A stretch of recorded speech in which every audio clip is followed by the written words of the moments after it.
It's really important. I wouldn't get that. Yeah, it's really different.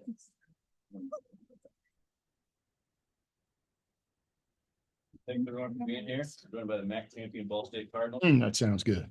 Head coach Trey Sally, student athlete Alex Richard, Lee Keeper, and Ali Becky, tournament MVP. Start with Early State coach. Afterwards, please put your hand up if you have a question for each of the student athletes. And then we'll return to questions. Yeah, I just am so thankful that these young ladies and their 11 teammates got to end this weekend on top of the ladder. We talked about it before we left. I think I told some of you guys a story that we at our place we said we were going to meet at the top of the ladder in Cleveland, and I don't know how we got today done other than with toughness and just sheer want to. That second half we looked different. The way we sat down and guarded, the way we talked, the way we played the next play. And I thought that was really the difference in the first half and the second half. So real quick shout out to Toledo and the job that Jenny did. You come and you follow Trish Cullop. That is not easy to do. And she did a tremendous job, she and her staff, and clearly they've got a load of great players. Anytime we play them, we know what's coming. And it was everything and more today. So just thankful, just grateful. And again, like this trophy is important. All right. But the smiles on these kids' faces are where it's at. So with that, we'll roll on. Questions for MAC champion student athletes. Yeah, you guys have been working for this for 4 years, Alex for 3. Kind of what was going through your head as that buzzer was running down? You kind of couldn't embrace your teammates. I don't even know. I mean, it's an insane feeling. And we've been at this for 4 years, and we were in it our freshman year. Didn't really know what to expect too much. But we knew what to expect this time. And it's just a battle. I mean, nothing's easy. So we kept reassuring each other in the locker room during halftime. And what can you say about Alex? I mean, she just balled out tonight. And so like that was insane. And that just helped us tremendous. And once Matt hit that 3 in the third quarter, I saw the change, the turn of the page. Sorry. And it was just it was amazing. And just the effort that we gave and the rebounds and we didn't give them any more second opportunities. So I mean, it was just an all-out fight. And I could just remember back to the Bahamas when we played Columbia, and I was like, I felt exactly the way I felt right now, and just tired and just I don't know, just I wanted it more this time. And so we got it done, and I'm very appreciative of it. Alex, you had game high 28 points today. Earlier in the season, you had 33 against Toledo. What is it about playing against the Rockets that allows you to come out best version of yourself? It has nothing to do with the opponent. I mean, my teammates just find me. Their confidence in me. I mean, they just have so much confidence in me. So they really bring the dog out, Make me want to go for every board. You referenced that 3 with the emotions it was an emotional game all game throughout, but it felt like at that point it might have been the most positive high for your team. When you guys got to that huddle when they called the timeout, what was the message and what was the feeling? I mean, whatever the time was left on the clock, we kept saying like whatever minutes left, like we want it more. So yeah, 7 minutes left. We wanted it more. And we just our whole bench was into it. Like we were all like we could see each other's eyes how much we wanted it more. And we've been in these situations before, and we just guarded our mans and just rebounded. I mean, we won on the defensive end, so yeah. For the players, at the end of the game, you guys celebrate, and I watch you go over to your head coach Brady here. He starts crying, obviously. Allegedly. What is that like, knowing what he's done for this program, winning that title, and getting to celebrate with him? We know how much he cares. He's put his heart into this program the past 4 years that we've been here and the years before that. So it's like we've done this all for him and for us, and like us as a team. It's just been a great journey. Yeah, and he took a chance on all of us. I mean, he saw the potential in all of us, and I mean, we're just grateful that he saw us and how we were going to bring energy to the table. And so, I mean, it's 4 years feels like a long time, but it was quick. And so I'm just forever grateful for him. And we've had our ups and downs, but that's part of life. And once we see eye to eye, it's game over, and it's just balls to the wall. Alex, Brady mentioned the noticeable shift after halftime. What do you think was maybe a group's mentality out of that really turned that game around? We were down what, like 3 going into halftime? That's nothing. We've been in these situations all year. Brady wasn't stressing. Brady knows what he has in front of him. We feed off of him, you know. So when we see our head coach so poised in that moment, you know, we know that he has all the faith in us. So we just knew that we had to go out there and be different. Allie, when the game ends, you kind of didn't have a plan. You like ran into a couple of teammates, and then you just took the ball and landed at midcourt. What was going through your mind, and just how tired were you? Because you guys looked exhausted in the last couple of minutes. Yeah, I mean, it was a battle. I mean, I know Toledo was tired too, but once I don't know, once we kind of saw like them just give up, it made me feed off of them more, and it was a very long battle, but it was very rewarding, obviously, and so. Yeah, I didn't really have a plan. I was thinking about throwing the ball up, but I thought maybe smacking the ball down was be making a more bold statement. So I don't know, but yeah. I wanted to ask Alex and Marie just about the mental strength of this team. Like there were a lot of really physical, really hard-nosed moments in this game, in this tournament. But like you guys, I think kind of just you won the mental battle against Toledo Bigs today. They were frustrated. They weren't making shots. Like how does that kind of show the mental strength of this team, your guys' ability to just keep working and never stop? We have each other. There were times where Marie went up to me and said, keep it together. I slapped her in the head. Like, okay, Marie. You know, we just have each other. We're able to like see in the moment, like, hey, all right, she may lose it. So we go up, we go and get each other really, really fast and just, you know. Yeah, I think we practice against each other hard, and we've done this all year long. And Brady's big thing is we got to be tougher. We got to be tougher. And I think this game we were tougher mentally and trying to be physically, and I think that's really helped us. Kind of along that note, Allie, you went down a couple of times there in that first half. To the point where they had to call a timeout at one point. How physical was that first half, especially, and how difficult was it to kind of play through that? Yeah, I mean, it was very physical, and I don't know, it's just part of basketball. You just get hit in the right spot, get put in the right place or whatever. But I just had to take a moment to control myself, think about what I need to do differently or anything like that, and just stay composed. I mean, it's just everyone's just trying to win the game. So nothing against them. It's just physical game, and that's just how it was the entire time. So I mean, you just gotta pick yourself up and keep going. And I had my teammates there with me the entire time, so I knew I was good. How does it feel for you guys to be headed to the NCAA Women's Tournament? How does that feel? And like, what do you think this team can do in that tournament? I mean, by the way we're playing right now, I feel like we could go far. I mean, it's just it's March, you know, so anything can happen, and you just gotta keep trusting each other. We gotta keep eating right, doing all the recovery right, and just get back in film and do the things we have to do. Anything further for our student athlete before they're dismissed? Go ahead and do that. Thank you.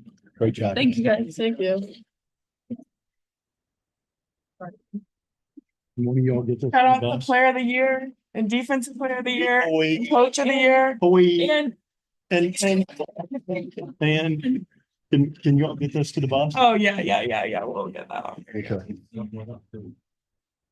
Good job.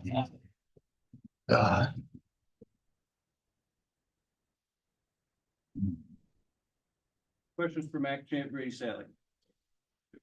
Ask me how that feels hearing that. Just go ahead and ask me that. I love this guy. He's a hype guy right here. I love it. Man, you can be part of our team. Yeah. Yeah. honestly, I've been a head coach for 21 years and this has eluded me, right? This championship has eluded me, and we've had teams that could do it. I mean, I think back to Eastern Illinois, like, we're in a championship game and there's a freaking tornado warning and we have to go in the parking garage during the game. And then we got to come back out and try to win. And, I mean, it's just been some crazy stuff. And, um, as I'm getting older, I'd lie to you if I didn't tell you that, this was something that was important. And it's always been, right. But, and I appreciate the question. I'm going to talk just a little bit because, in college basketball, we've created a narrative that if you don't go succeed in these 3 days, there's something wrong, and everybody feels sorry for you and all that kind of baloney. And like, you look at what we did over 4.5 months. And we were the best team. We're a really good team. We were one of the best mid-major teams, one of the best teams in the country, right? Over 4.5 months. And to think that over 3 days, that's how, everybody in the college basketball world thinks about your season, is crazy. It makes no sense, but the NCAA's created it. And so we as a sport, as administrators, as presidents, as commissioners, we have to take a step back and quit rewarding mediocrity just because you're in a league based on football, right? All these P4 leagues are based on football. They have nothing to do with women's basketball, but we're going to reward somebody that couldn't compete in that league and go play in a national championship. Makes zero sense, right? So, I think about James Madison, right? Who we played, that's an NCAA team and they're on the bubble and everybody, what? And meanwhile, I got an 8-8 AC, SC, whatever team, and their kids don't even want to play anymore. They've been average all year, right? None of those teams would go play James Madison at James Madison, but then they'll walk around and talk about they should be in the tournament because they're in some league. Come on, man. We got to change the narrative. We got to change the narrative. Or how about we make all those teams come play Ball State at Ball State or go play James Madison at James Madison? My phone number's out there. Call me. I'm in. But it doesn't happen, and because why would they? They can go beat the bottom of their league. They can go 500 and call themselves a success. Meanwhile, teams like James Madison and Toledo win 25, 26, 27 games and everybody's like, oh, pat you on the back, and what? It's absolutely moronic. And, but I've been wanting to say it for years, but you got to win this to say it, because then it sounds like sour grapes. That's the part of it that has to change. But to get back to your question, it's 21 years of players. It's 21 years of, that heartbreak in a locker room where, you didn't get it done, knowing you were good enough. It's the journey really that goes through your head. And honestly, like, I think about my family, right? Cause they've been like, I'm a bear at the house. You can imagine, right? When things don't go our way and they live through it, they've supported me. And I mean, my kids wear this thing on their sleeve almost as much as I do. So I'm happy for them. Again, the university and what they've made women's basketball at Ball State, they've made it important. The president has made it important. Our administrators have made it important. And for these kids to have that in their experience is like, it's life-changing, right? And not everybody gets that. And it's why I've been at Ball State for 13 years and why I think I've got one of the best jobs in the country. Very competitive first half. Mm-hmm. Second half, 30 minutes.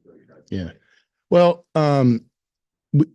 our halftime was really short, to be honest with you. The good news is when I was walking in, they were all chatting. They were talking. They were into it. They knew, right, things had to change. But really, we talked about keeping them out of the middle. We thought they were hurting us, breaking us down off the bounce, getting it into the paint, and they were hurting us there. We had to fix that. And that's nothing technical. That's just, hey, like you got a job to do. Let's go. And then, we talked about where we thought we could take advantage of the fact they weren't guarding our bigs on the perimeter and how we had to manipulate that. And I thought our kids did a great job of doing exactly that. Clearly, Alex, we got her up in the high post and let her drive it a little bit. Marie and Elise were diving on the backside block and putting pressure right on them not guarding them. We were getting them closer to the rim. And I thought those things ended up making a big difference. And then really it was, we just had to go play the next play. In a game like this, you can't get caught up in what just happened. You can't get caught up in a call or whatever didn't go your way, because that's how another team's run happens. You're worried about this and they're banging a three, or, we had to be focused on the next play, because it was just going to be that kind of game, possession by possession. And so that's what I kept telling them. And every time out at halftime, just go play the next play. We know this is what it's going to be. Just go win the next play. And if you don't, forget it and go win the next one. And I thought we put enough of those together. We stretched it out. And then I've got 6 veterans. I've got a ton of experience, and they know how to win that game 100% of the time. We see them coming in here, laughing at each other on an interview, laughing at each other's answers. Yeah. What's it been like to watch them kind of bond and build that relationship off the court? And Yeah. watch them play on the court? Now, Allie and Marie and Maddie live together and have lived together like their whole careers. Alex is, like the fourth amigo in there. They call themselves the core four. What they have become, from little freshmen who were just getting to know each other and figuring out their place in this program, on a university campus, what have you. They're like, literally, that's a bond that 50 years from now we'll be getting together and celebrating each other. And so that's the cool thing about what we get to do. When you have a group that sticks around and builds that, and really the win today had nothing to do with that. That's just who they are, who they become. And that's never going to go away. But really it's so deep in our team, the connections and the love for each other. And the last thing I said to our team before we went back out in the second half is, guys, remember you love each other, right? You got to have heart for each other out there on the floor. And they're talking about picking each other up and being there for each other. It's because they care about each other that much. It's not because I told them to do it. It's genuine. It's real. And genuine and real get you a long way. 5 years ago, Ball State men's basketball won the first match Mhm. that was in Cleveland. You guys won it for the 25th Mm-hmm. anniversary. How special is that kind of achievement? No, it's cool. You watch all those highlights, and I remember, watching all that on TV so again, it's when you become part of Ball State history, right, with what we did, it is special. And I certainly hope that this group of players is talked about the way those guys are, because that was a special time in Ball State basketball, and we're in the middle of a pretty special time in Ball State women's basketball. Mhm.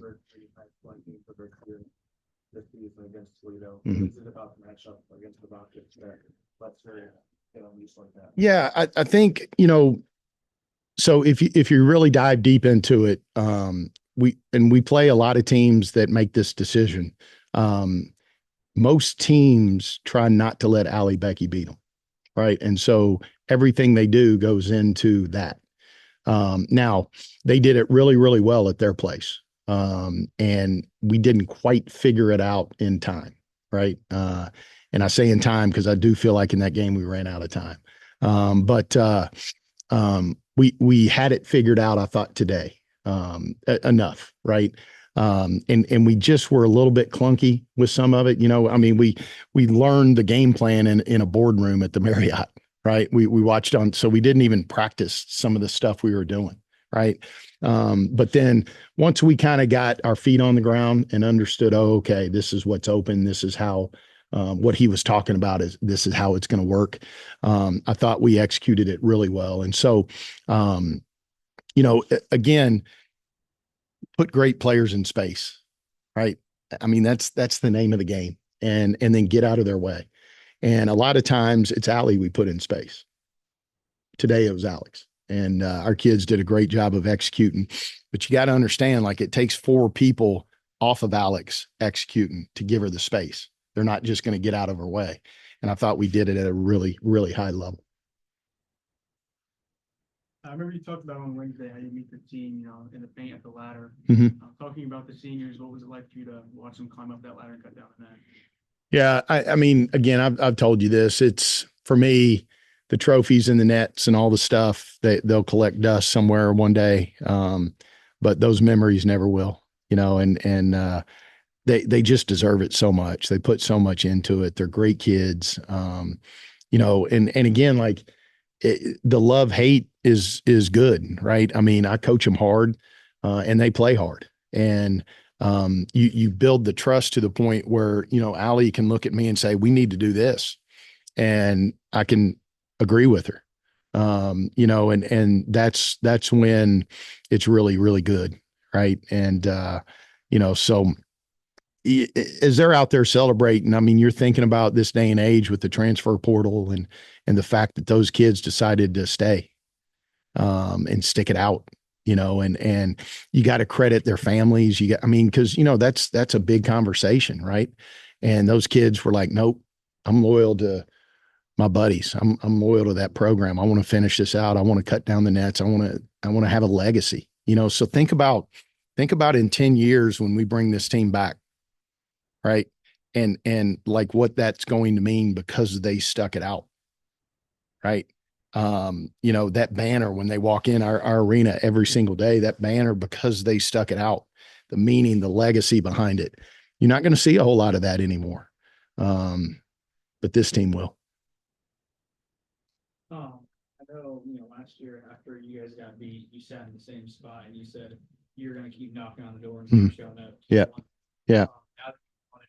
My question is, what would you say to that Brody Sally that was so frustrated, but now that you kind of got on top of the mountain, what would you tell him? I'd tell him, you're thinking right. It's coming. You know, I've always believed in myself. From back when I was a little punk kid. And, you know, I thought I was going to be the next point guard at Kentucky.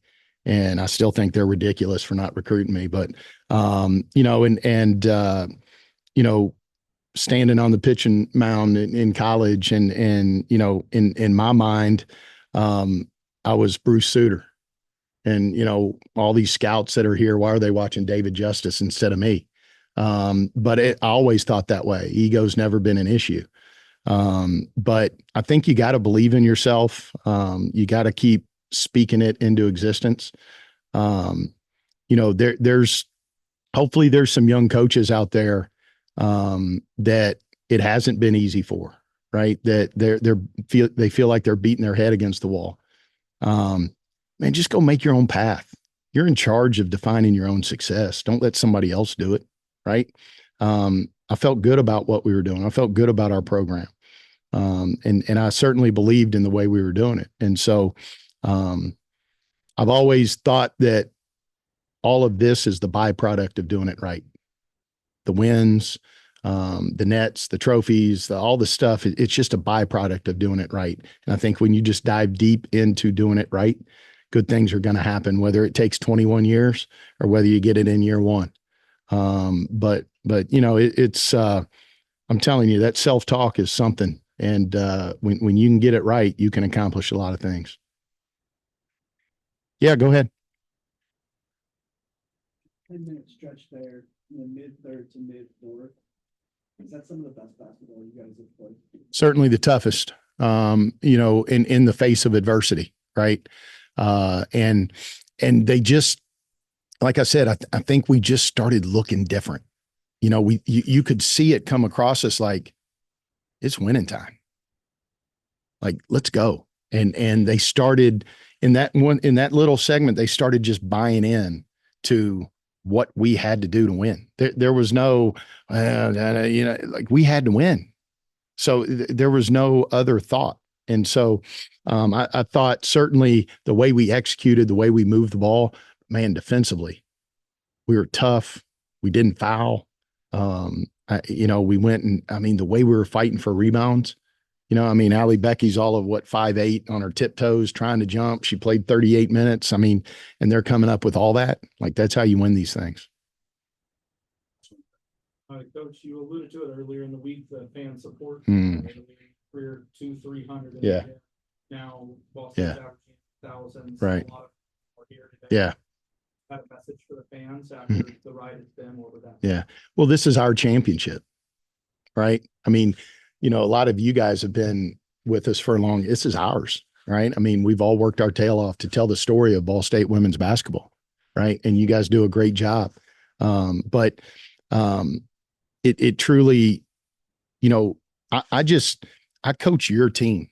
That's all I do. This isn't my team. I coach your team. They allow, President Mearns and Jeff Mitchell allow me to coach your team, and so I'm going to take as good a care of that as I can. But, we all got to share in that. We all got to feel good about it. There's a reason nobody wants to play at Ball State.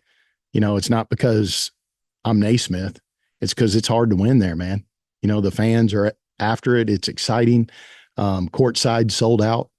I mean, it's real. And so we've built that. And I say we, and I'm so appreciative of the people that made this trip. This isn't next door.